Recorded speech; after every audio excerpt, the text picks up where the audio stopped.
Olá! Dando seguimento à nossa aventura no constitucionalismo, chegamos à segunda parte da nossa introdução específica com O Mito Reage, parte 1, uma pequena história da cidadania.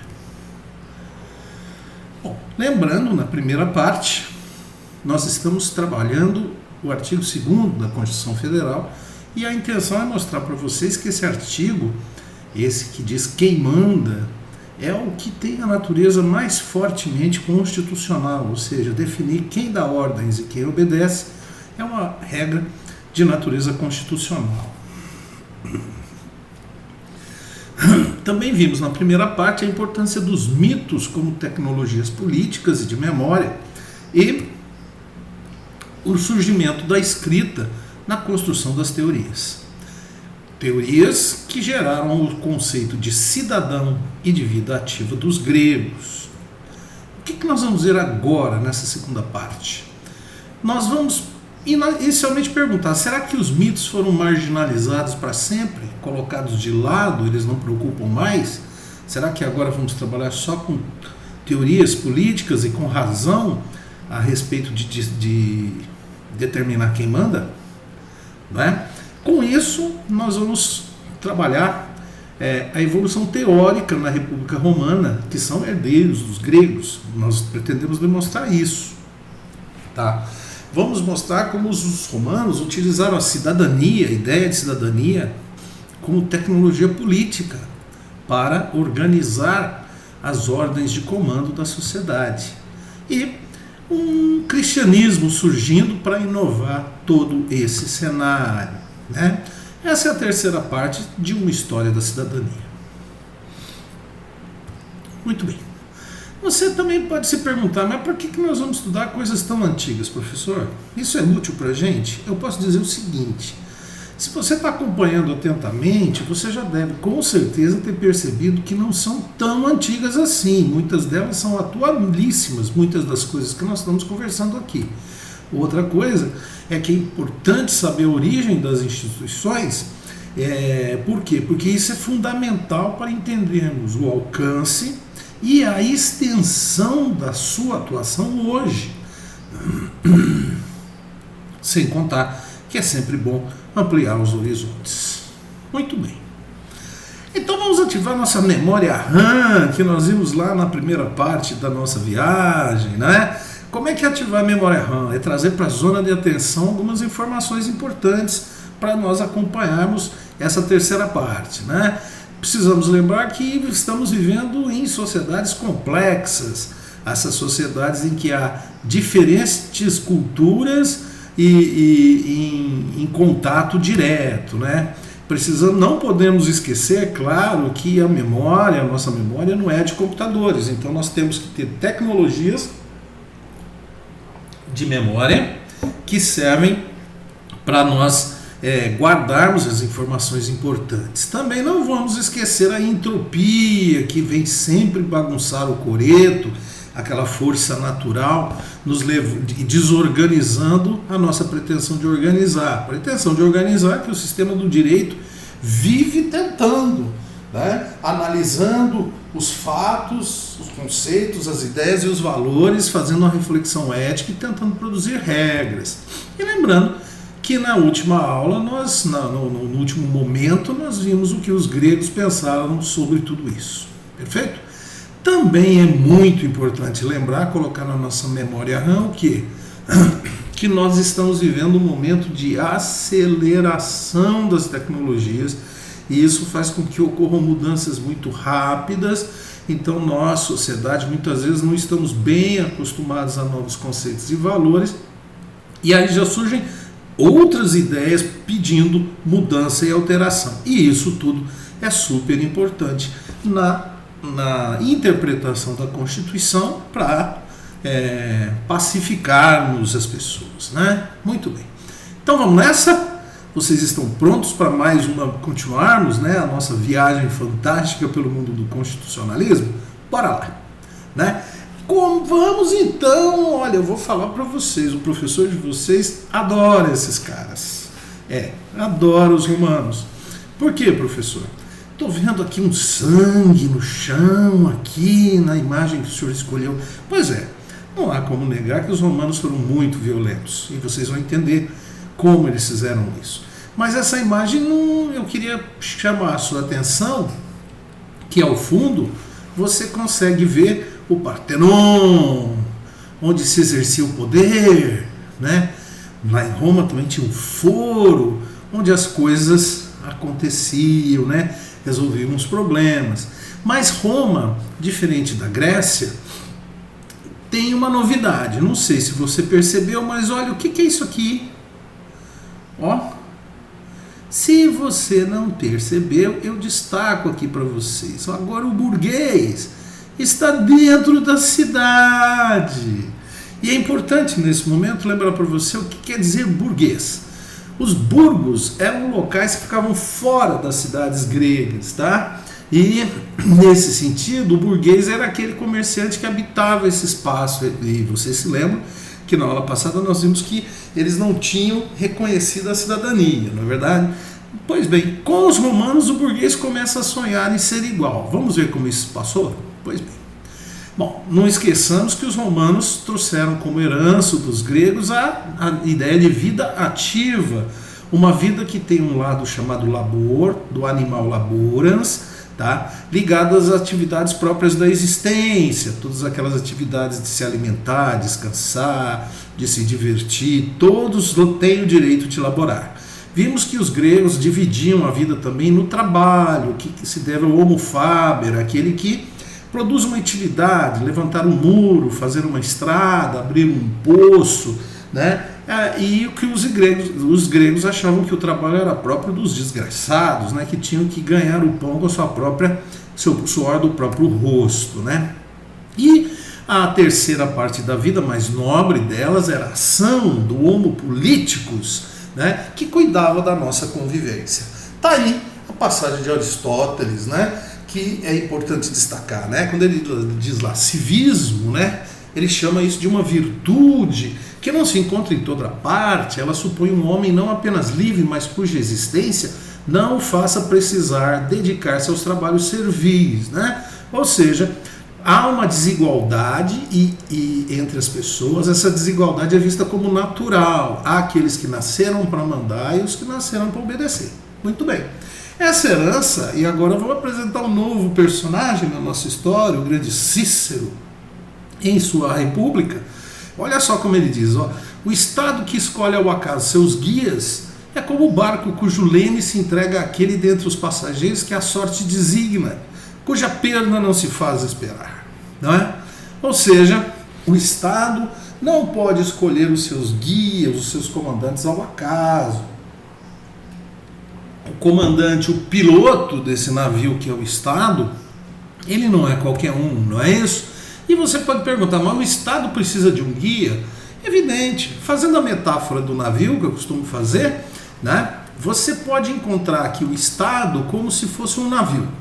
O Estado é um navio, sobre o Estado são edificadas as instituições, onde as sociedades constroem o seu universo cultural.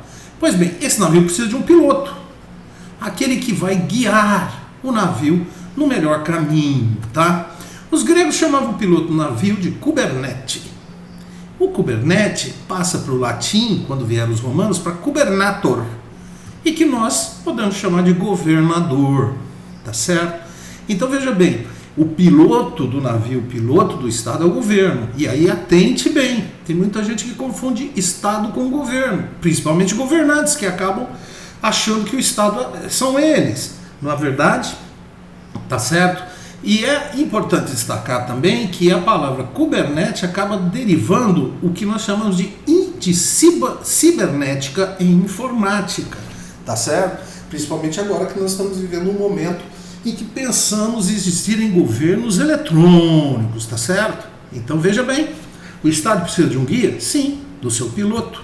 E aí vem a nossa turminha, né? Os nossos sempre candidatos a guias corretos, aqueles que guiam o gadão, aqueles que são os melhores que o cidadão, que sabem que são incorruptíveis, se dizem incorruptíveis, né? Na verdade são demagogos, né?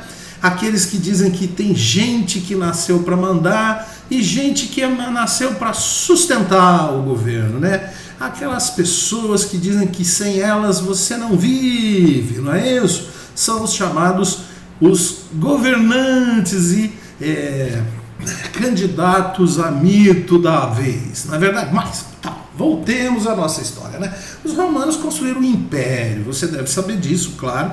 Eles foram donos praticamente de todo mundo conhecido. Havia uma divisa ali no Rio Reno, né, onde havia a Germânia, que eles consideravam bárbaros muito ignorantes e selvagens. A Rússia também eles não se interessaram, mas eles tomaram a Britânia, eles tomaram a Espanha, eles tomaram o norte africano, tomaram todo mundo conhecido, eles dominaram. Então, diferente dos gregos, os romanos viveram no império, eles não viveram na polis, tá? E aí surge uma coisa interessante, eles já tiveram que começar a pensar em política internacional. Porque uma coisa é você dominar um país, você vencer o exército desse país, as forças armadas. Outra coisa é não ter ocupação, né?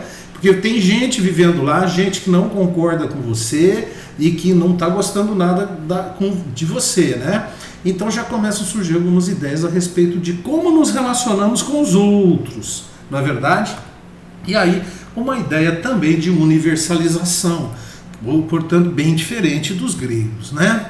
Como eles conseguiram isso? Né? Através do pragmatismo. Os romanos eram muito pragmáticos. O que é ser uma pessoa pragmática? É prática, ela quer saber o que resolve, ela não gosta muito de ficar filosofando, não. Né? E aí você vê uma passagem de Cícero que mostra bem isso. Não basta adquirir sabedoria, é preciso, além disso, saber utilizá-la, não é verdade? Saber utilizá-la para resolver problemas. Né? E é também uma herança grega adaptada através de uma linha filosófica muito bacana chamada de estoicismo, que certamente você já teve contato, né? A linha filosófica de ensinar o bem viver, né? Como aproveitar os momentos da vida, né? Essa passagem é muito interessante do velho Cícero, né? Os homens são como os vinhos, a idade azeda os maus e apura os bons, né? Isso é o que mandava, né? Muito bem. Com essas ideias, os romanos passaram a ter uma ideia de que existe um espaço público, esse espaço público deve ser mantido, então todos os lugares que eles conquistavam tinham que falar a língua, o latim, que era uma língua desenvolvida, que conseguia expressar ideias que as outras línguas não conseguiam. Tá? Também, para fazer as trocas, os sistemas de trocas tinha que utilizar a moeda romana. E aí eu peguei aí na internet o áureo, que era de ouro, e os denários, que eram feitos de prata. Então, para negociar tinha que usar a moeda romana. Né? O mesmo sistema jurídico também era obrigatório, porque agora surge o sistema romano e a ciência do direito. Os romanos entenderam muito bem que os povos tinham diferentes culturas e diferentes costumes. Isso era uma coisa, isso não era direito, isso eram os costumes, os mores que nós vimos lá no sistema do direito, a moral. Outra coisa é o direito que resolve a vida das pessoas. Né? Também os romanos desenvolveram uma ideia de espaço privado, vida privada, não é? A vida que nós levamos. E aí eu resolvi destacar o comércio como espaço privado ideal, né? E nesse espaço privado é que os particulares forneciam abastecimento de cidades e tropas com víveres, com especiarias, com mercadorias de todo gênero, né? E os romanos perceberam que a atividade comercial gera riqueza, os burgueses ganhavam dinheiro com isso. E aí, olha só que curiosidade, surgem as chamadas sociedades em comandita. Você vai estudar isso em direito empresarial. O que é uma sociedade em comandita? É a sociedade em que alguém financia, que é o sócio comanditário, financia outro a exercer a atividade empresarial, que é o sócio comanditado, tá certo? Por que eles pensaram isso, professor? Lembra que os gregos achavam que a atividade servil, a atividade empresarial geral, né? Era uma atividade menor, uma atividade própria das pessoas que não tinham honra, que não tinham nobreza. Pois é, como é que os nobres romanos acharam um jeito de ganhar dinheiro sem sujar as mãos com essa prática servil da empresa, né? Através das sociedades em comanditas. comandita. Então eles forneciam capitais, seja cedendo um imóvel, seja cedendo uma parte da propriedade, seja cedendo dinheiro mesmo, para que os burgueses pudessem trabalhar. Os burgueses assumiam o risco da atividade econômica e os romanos auferiam lucros. Era uma forma de amenizar aquele trabalho próprio dos desgraçados, que é uma herança grega, não é verdade? Também a cunhagem de moedas era por parte da iniciativa privada, através da autorização dos governos, tá bom? Isso mais tarde nós vamos ver que deu origem aos bancos e ao próprio capitalismo. Vocês sabem, nasceu na Itália. Muito bem. E também o transporte, onde também surgem as navegações e regras próprias de direito marítimo, como uma série de coisas, né? Como a ribada forçada. A ribada forçada funciona assim.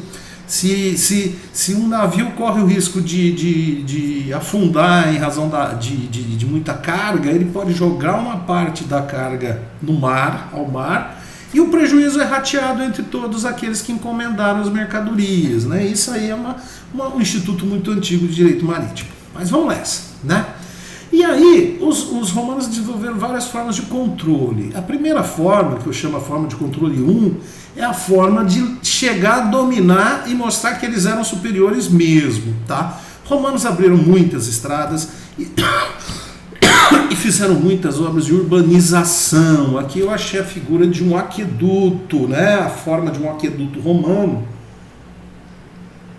Que eles chegavam nos lugares e falavam assim: não, vocês são ruins demais, porque é isso, vocês não entendem de nada, nós vamos aqui mostrar para vocês como é que a coisa pode ser boa, né? Então aí você vê que a coisa não era muito simples, né? Da fonte de água, eles tinham a entrada da água, as câmeras de inspeção, tanque de sedimentação, um canal coberto, chegava num tanque de distribuição onde a água chegava às cidades. Então muitos povos até gostavam de serem invadidos pelos romanos, porque a vida deles melhorava muito, ia a engenharia, ia a arquitetura, ia a medicina, ia a direito, ia toda uma civilização, não é isso? Aquedutos estes que muitos ainda estão em pé, até hoje lá na Europa, não é verdade? Muito bem.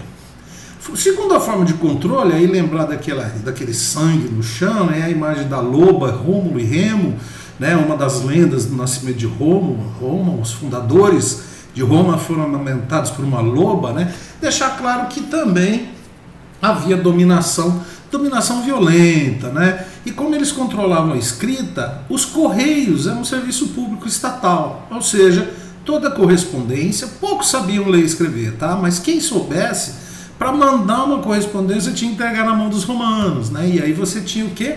Uma tecnologia política de controle das mensagens, né? Pode ver que toda ditadura gosta de controlar a liberdade de comunicação das pessoas, não é verdade? Muito bem.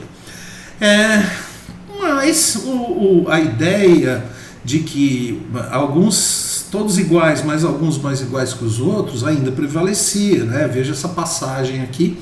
A ideia de republicanismo como dever de participar da política, né? Ele diz lá, ó, não devemos ouvir os subterfúgios que empregam os que pretendem gozar facilmente de uma vida ociosa, ou seja, eu fico de boa, né? Eu não me meto em problemas. Embora digam que acarreta miséria e perigo auxiliar a república. Não devemos ouvir. Por que nós não devemos ouvir? Olha, essa república, se ela for rodeada de pessoas incapazes de realizar o bem, principalmente diante de uma multidão revoltada, né?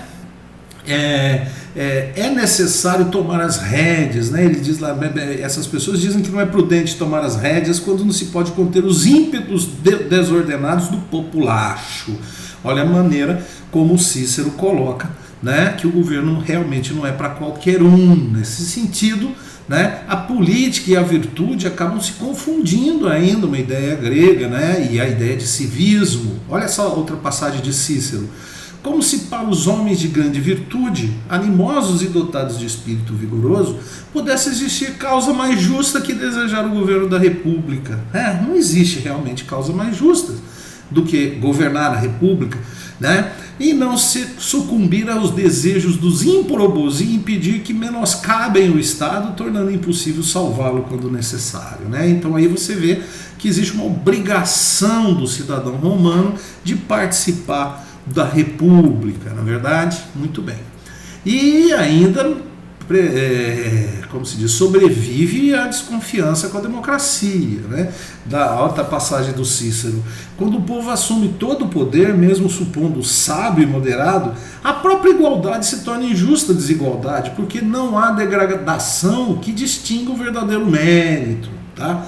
Aí ele diz: o verdadeiro mérito é dos aristocratas, dos melhores, daqueles que se fizeram para governar. Em outras palavras, a elite, os filhos dos fundadores, né, os nobres. Muito bem.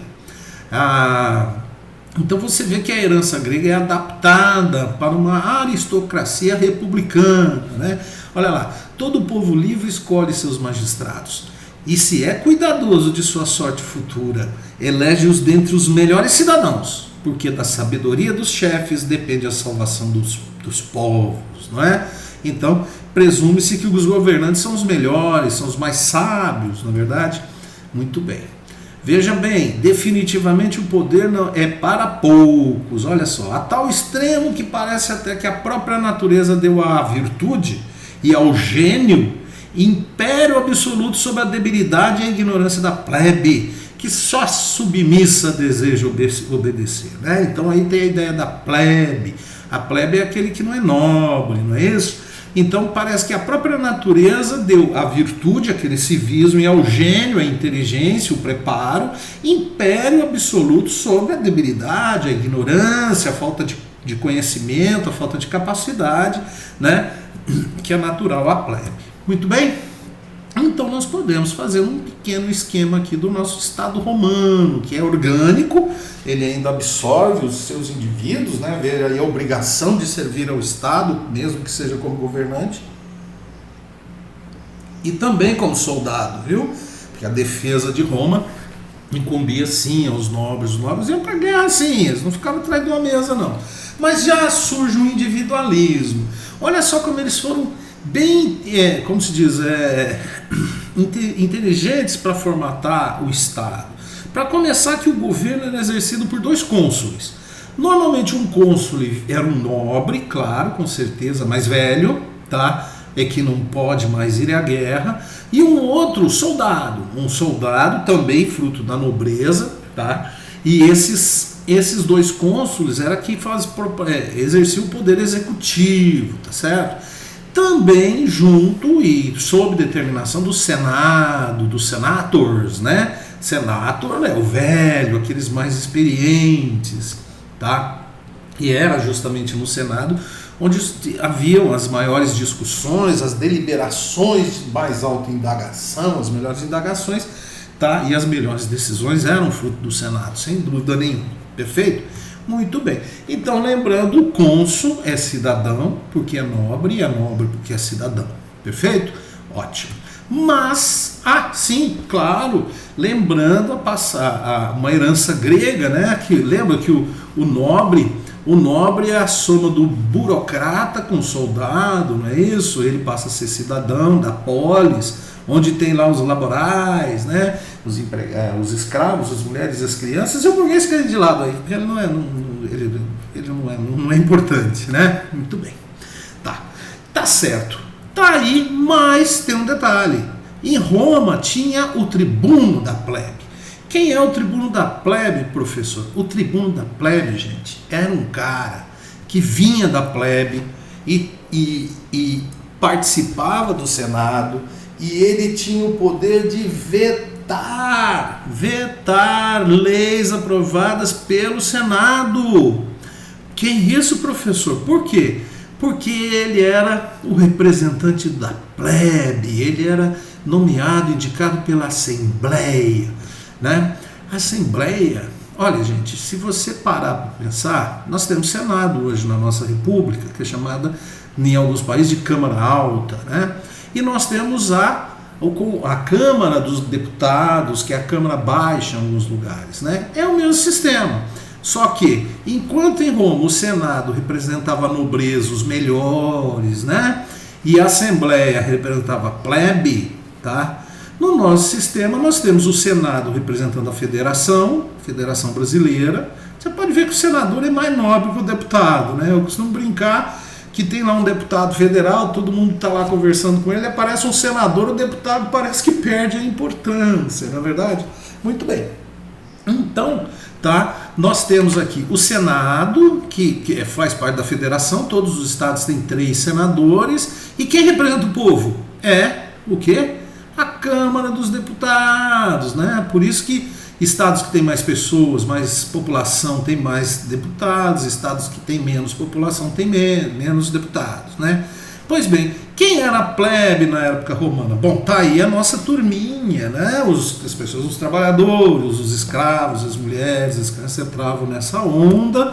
E o burguês agora já está dentro do Estado, né? Ele também é representado na Assembleia, tá? E surge agora um novo personagem. Nossa, quem é esse L, professor? Pois bem, é o legionário. Professor, o que o legionário tem de diferente do soldado grego? O legionário é um profissional da guerra, tá? Diferente dos gregos que viveram em polis, os romanos viveram num império que precisava ser conquistadas as terras, precisava ser mantida a ordem, tá? Então não dava para botar os filhos das famílias ricas, sabe a galerinha, os bacaninhas da cidade, como era na Grécia, os bacaninhas da cidade vão brigar com os bacaninhas da outra cidade, tá?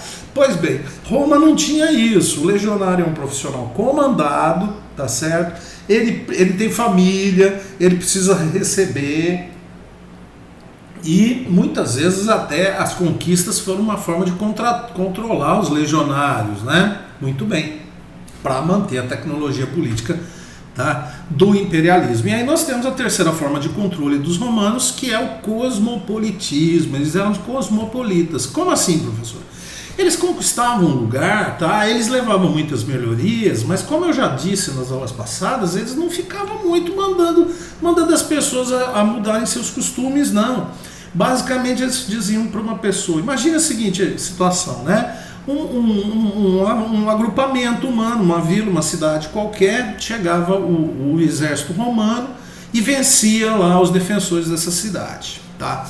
Aí o general romano chegava para o rei dessa cidade, para o governante, e falava assim, cara, não vamos parar com essa matança, vamos fazer o seguinte, Roma vai ser sua suzerana, você tem que pagar impostos a Roma, e nós vamos garantir sua segurança, você vai continuar mandando do mesmo jeitinho aí, nós vamos garantir que você seja rei, tá certo? Você vai governar do jeito que você acha que deve governar, com os seus costumes, só que você vai ter que usar a moeda romana, pagar tributos a Roma, e utilizar o direito romano. Você passa a ser o quê? Um vassalo de Roma, tá certo?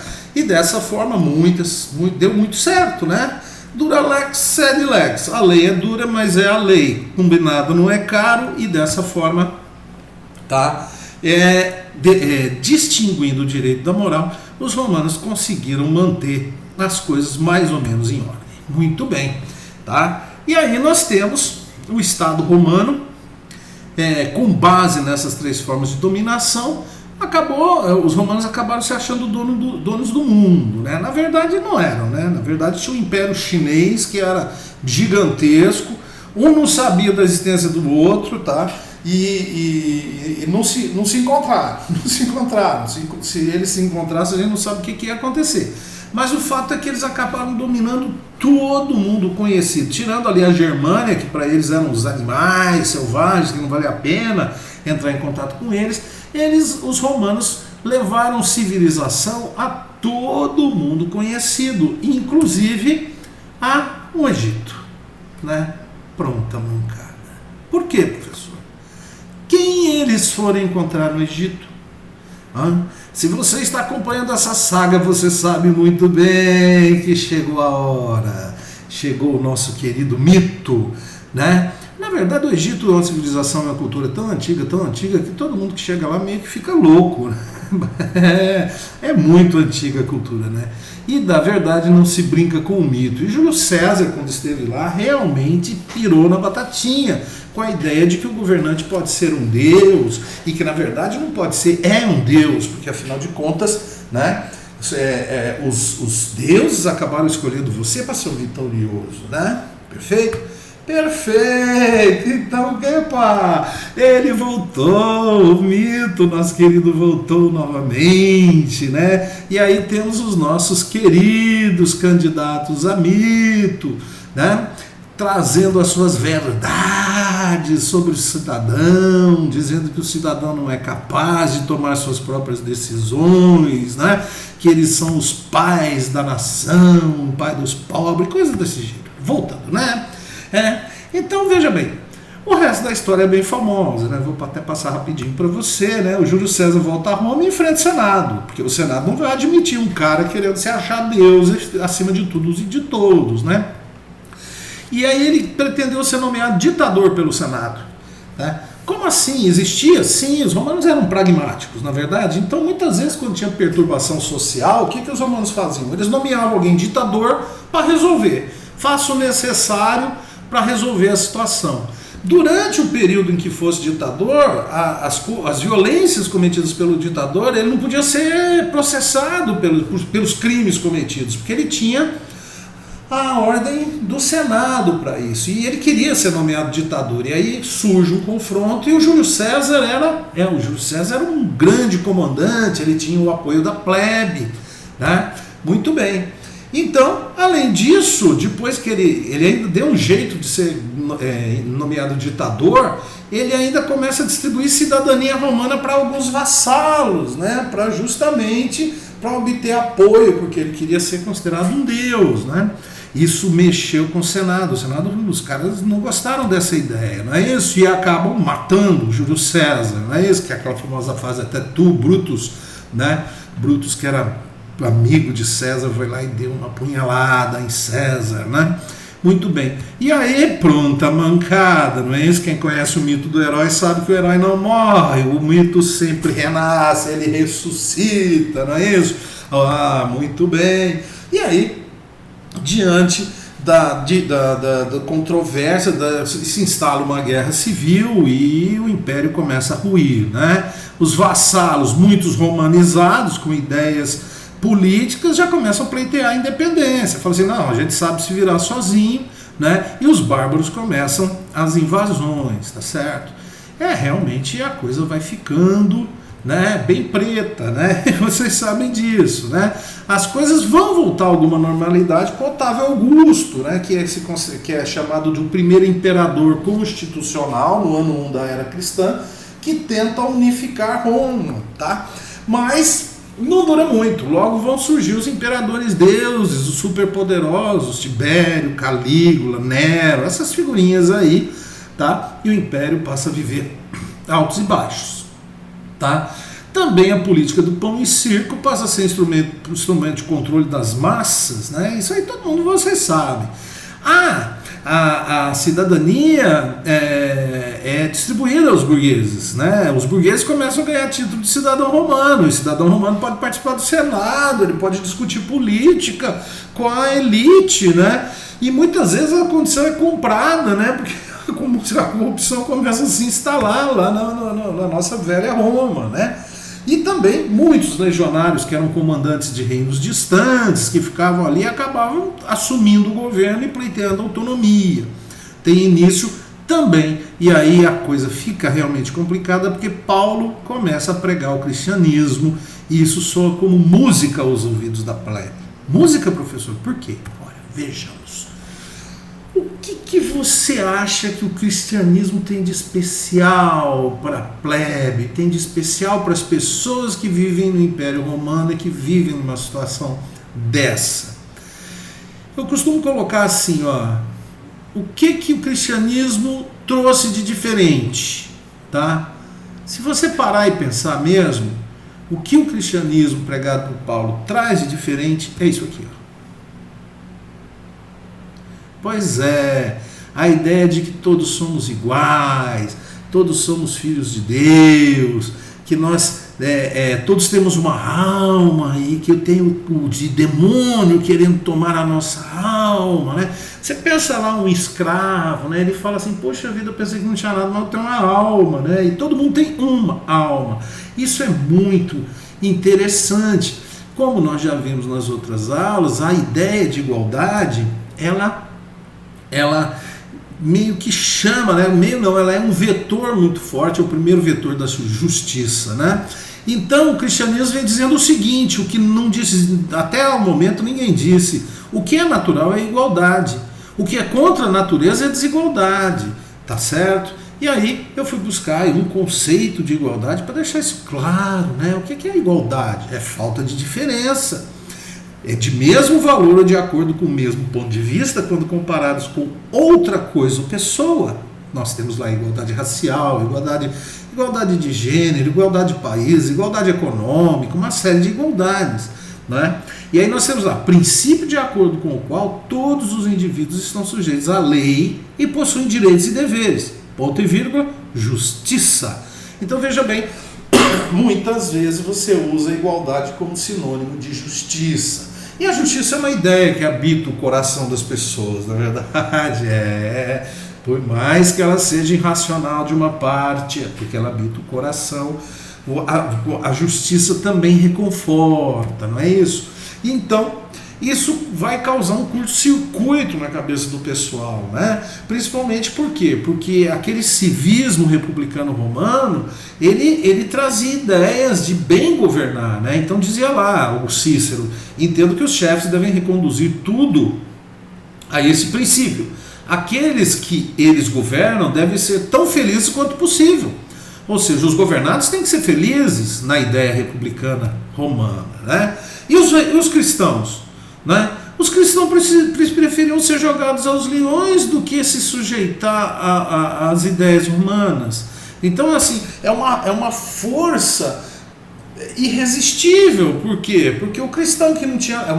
A pessoa, o plebeu romano, que sabia que não valia nada, que não tinha nada, entendeu? E que mesmo feliz, tendo lá um festival para participar, uma festa e um vinho para tomar, não tinha grandes perspectivas. De repente o cristão teve a perspectiva da vida eterna, lá no paraíso, não é isso? E também não pode ceder à tentação do demônio, que era, né, não adorar outros deuses, né? Então, repare, isso começa a provocar um grande problema, porque os romanos começam a perder mão de obra, né? Eles começam a conversar entre eles e falam assim, o que deu na cabeça dessa gente, cara? Eles acreditam em um Deus, numa vida tal, e blá, blá, blá, e os caras não querem trabalhar mais, não querem cumprir mais ordem. A gente, quanto mais joga para os leões, mais eles querem ir, sabe? A gente prega eles na cruz e eles falam, oba, vamos para a cruz, não sei o quê, sabe? Isso foi dando realmente curto-circuito. E os romanos até que tentaram, né? É super importante na história da cidadania agora o edito de Caracalla, né? O imperador Antonino Marco Aurélio, que realmente numa determinada altura falou assim, eu vou fazer o seguinte, tá? Olha só, para satisfazer a majestade dos deuses imortais, eu vou introduzir aqui, né, para que seja introduzido em seu culto os peregrinos, sendo que concedo a todos que vivem no território a cidadania romana, salvaguardando os direitos das cidades, claro, né? Lembra que os romanos respeitavam os direitos da cidade, os cultos da cidade, tá certo? Com exceção dos bárbaros vencidos, né? Então veja bem, esse edito de Caracalla, ele vai estender a cidadania romana a todos. Fala assim, tá, vocês querem ter direitos, então tá aí, vocês são cidadãos romanos, né? Então não é mais todo mundo agora tem direito e tal, não sei o que, bora, vamos trabalhar, né? Mais ou menos isso, tá certo? Então repare, esse momento é muito importante. Quando Marco Aurélio diz que todos tenham cidadania, tá? Ele vai dizer lá, aqui ó, que ninguém fique sem cidadania. Assim, esse édito aumentará a majestade do povo romano, né, na Constituição Antonina de 212 depois de Cristo. Olha só quanto tempo levou, hein? Olha quanto tempo levou para a coisa acontecer, né? O que ele está dizendo aqui? Ele não está transformando o nobre em plebeu. É justamente o contrário. E isso é importante para você entender por que a cidadania é o segundo fundamento de nossa república, lá no segundo fundamento do artigo 1º, tá? Cidadania é nobreza. Ele transformou os plebeus todos em nobres, claro, com exceção de alguns, né? Alguns escravos, os vencidos e aí por diante, né? Vem logo em seguida a ideia de que cidadania é direito a ter direitos, né? O jurisconsulto rupiano, né, acaba dizendo lá, pela constituição do imperador Antonino, todos que se acham na urbe, né? Urbe, assim, dentro da urbanidade romana, né? Das cidades e dos domínios da lei romana, né, se tornaram cidadãos romanos, né? Aí você já vê um trabalho de um jurisconsulto interpretando legislação, perfeito? Muito bem. Isso vai crescendo até que os romanos se tornam cristãos, porque eles não veem outro jeito. Repare, né? O imperador Constantino, logo depois de algum tempo, né, por volta de agora eu não me lembro. Você pesquisa aí na internet, né?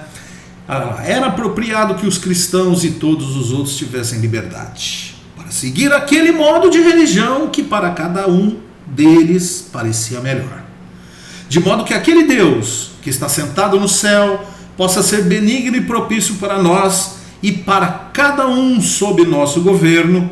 Esse Deus eu invoco com joelhos dobrados, né? Então o imperador Constantino se ajoelha perante o Deus cristão, tá certo? Mas ele se ajoelha para quê? Porque ele realmente abraçou de coração o cristianismo. Repare, né? Em primeiro lugar, para que os cristãos tivessem liberdade de culto, né? É o primeiro ponto. E também para que esse Deus possa ser benigno e propício para cada um sob o nosso governo, né? O Constantino deixa claro que quem está no governo é ele. Perfeito? Compreenderam isso? Segue. Tornaram-se realmente cristãos? Não, só que não. Tá? Olha aqui a passagem de Constantino. Eu despertei cada nação do mundo em sucessão a uma bem fundamentada esperança de segurança. Veja bem. De modo que aqueles que, gemendo em servidão aos tiranos mais cruéis e cedendo à pressão dos seus sofrimentos diários, estivessem quase totalmente destruídos, foram restaurados através de minha ação para um estado muito mais feliz. Tá? Na verdade, gente, o que acontece é o seguinte: chega um momento que os romanos falam assim, tá bom, você não pode vencê-los, junte-se a eles, né? Então eles chegam e falam assim, olha, vocês têm razão, tá? Vocês têm razão, e os cristãos ficaram muito felizes. Puxa vida, na paz do Senhor, e somos irmãos agora. Pois é, somos irmãos, tá? Só que tem uma coisa aí, viu, cristãos? Vocês não têm muita, vamos dizer, prática em governar, sabe? Quem governa há 1000 anos aqui somos nós, né? Então, vamos fazer o seguinte, vamos assim, tá? Nós vamos entrar na igreja de vocês, mas peraí, vamos aqui dar uma ajeitada na coisa. Perceberam? Deu para entender? Tá muito pragmático. E com isso vem o quê? O Sacro Império Romano Germânico, tá certo? Em que os nobres são os que governam, tá? E agora se confunde a figura do governante com o grande sacerdote. É como aquele Deus antigo governante que era o chefe do poder executivo, o chefe supremo do poder legislativo, o chefe supremo do poder judiciário e também o chefe supremo da religião. Como se juntasse na mesma pessoa a figura de um presidente de uma nação, do presidente do Congresso, do presidente do Supremo Tribunal Federal e também do arcebispo maior do país, tá certo? Esse é o Império Romano Germânico, perfeito? Mas isso nós vamos ver na segunda parte de O Mito Reage, tá certo? Na sequência da nossa aventura constitucionalista, perfeito? Então aí as referências, Luiz Roberto Barroso, curso de Direito Constitucional Contemporâneo, a política de Cícero, a dissertação de mestrado do professor, Cibercultura Comunicativa, Estado, Democracia e Governo Eletrônico, tá? O Ciberdireito ainda, tá bom? E também, perfeito, é isso mesmo.